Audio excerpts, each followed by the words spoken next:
Practice problem 2. Let's look at our coefficients. So for x, we have 1 and 1.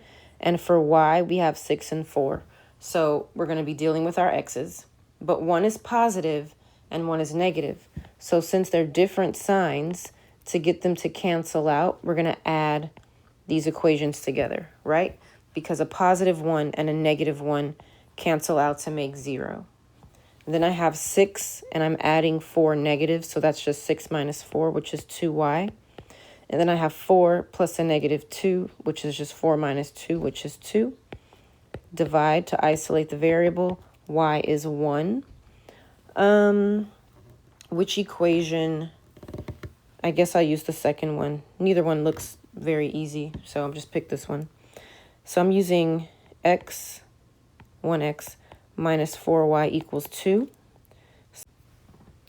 Okay, so we have 1x minus 4 times y, which is 1, equals, oh, this is a negative 2. That would have been wrong, okay. So we get x minus 4 equals negative 2. We're going to add 4 on both sides. And those are gone, so we get x equals positive 2. So I think the answer is 2, 1. On the next slide, we'll check our work.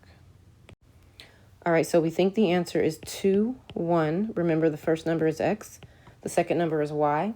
Let's plug these in. So we have negative. Instead of x, it's a 2. Plus 6, parentheses. Instead of y, it's a 1.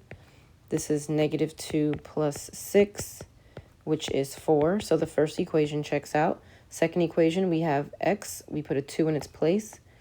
Minus 4. Instead of y, we put a 1. 2 minus 4 is negative 2. So this one checks out as well. We can put our final answer in the box. One more practice problem.